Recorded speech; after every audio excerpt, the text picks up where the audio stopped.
ఈ మధ్యకాలంలో సాఫ్ట్వేర్ ఉద్యోగాలకి ఎంత డిమాండ్ పెరిగిపోయింది అంటే ఎవరికైనా పెళ్ళిళ్ళు కావాలన్నా సరే మిగిలిన వాళ్ళకి పెద్దగా పెళ్ళిళ్ళు అవ్వట్లేదు. సాఫ్ట్వేర్ ఎంప్లాయ్ అయితేనే పెళ్లి చేసుకుంటానంటున్నారు అమ్మాయిలు.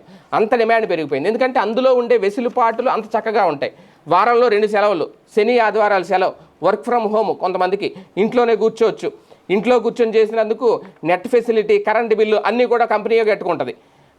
పైగా వీళ్ళకి మంత్లీ 6 నెలలకు ఒకసారి ప్రమోషన్లు, టీఎల్ఎల్కి అయితే విదేశాలు వెళ్ళడానికి లేదంటే డొమెస్టిక్ టూర్స్కి ప్రత్యేక ప్యాకేజీలు ఇస్తుంది కంపెనీ. రకరకాల వెసులుబాట్లు ఉంటాయి. ఒక రకంగా ఒక స్వర్గం అన్నమాట సాఫ్ట్వేర్ ఇండస్ట్రీ అంటే, సాఫ్ట్వేర్ కంపెనీ జాబ్ అంటే. అందుకే ఇప్పుడు సాఫ్ట్వేర్ జాబ్ వైపుకి ఇంతకుముందు ప్రభుత్వ ఉద్యోగిని పెళ్లి చేసుకోవాలనుకునేవారు.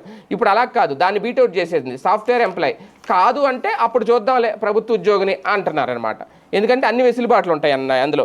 అలాగని చెప్పి ఆ ఉద్యోగాన్ని ఎవరైనా నిలబెట్టుకుంటున్నారా, కరెక్ట్గా చేసుకుంటున్నారా, ఎటువంటి వ్యసనాలకి పాల్పడకుండా జాగ్రత్తగా ఉంటున్నారంటే సాఫ్ట్వేర్ ఉద్యోగులకు కూడా ఈ మధ్యకాలంలో నేనే చాలా వార్తలు చదివాను, ఈ బెట్టింగ్ల మీద వాళ్ళ దృష్టి వెళ్ళిపోతుంది.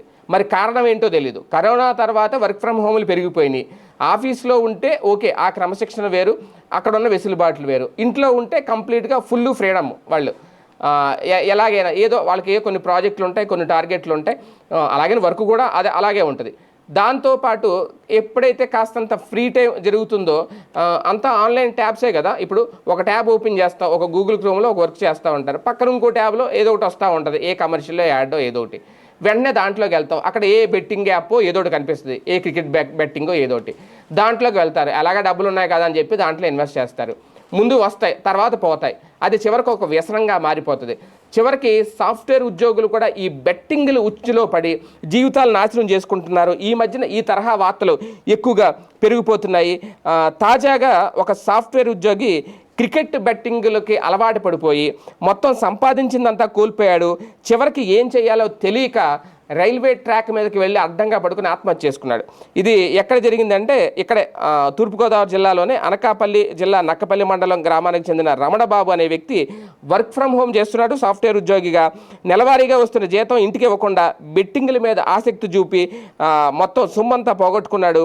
ఫైనల్గా అప్పులు పెరిగిపోయినాయి. అప్పుల బాధతో నర్సీపట్నం రేగిపాలెం మధ్య రైలు పట్టాల మీద ఆత్మహత్యకు పాల్పడ్డాడు. మృతుడి వద్ద లభించిన సెల్ ఫోన్ ఆధారంగా పోలీసులు కేసు నమోదు చేసి దర్యాప్తు చేస్తున్నారు. అంటే జీవితాన్ని చేజేతిలా పాడు చేసుకోవడం ఈ వ్యసనాలు. నిజంగా ఓకే, మద్యం లేదంటే సిగరెట్టు, పేకాట ఇవి ఒకప్పుడు, దానికి బానిసలైన వాళ్ళే ఎన్నో కుటుంబాలను రోడ్డును పడేస్తారు. వాళ్ళకి దారిని వాళ్ళు చనిపోతారు, మరణిస్తారు, వెళ్ళిపోతారు, అయిపోద్ది. తర్వాత కుటుంబం రోడ్డును పడిపోద్ది. ఇప్పుడు దానికన్నా ఎక్స్ట్రీమ్ లెవెల్ అనమాట ఈ బెట్టింగ్స్ అనేవి. ఈ బెట్టింగ్స్ యాప్ల్లోకి లేదంటే ఈ క్రికెట్ బెట్టింగ్స్లోకి వెళ్ళి మొత్తం సంపాదించిందంతా వాడికే దొబ్బట్టి చివరికి ఏం చేయాలో తెలియక అప్పులు పాలైపోయి మళ్ళీ వాటిని రికవరీ చేసుకోవడానికి కొత్త అప్పులు చేసి అవి కూడా తీర్చలేక చివరికి ప్రాణాలు తీసుకుంటున్న పరిస్థితి.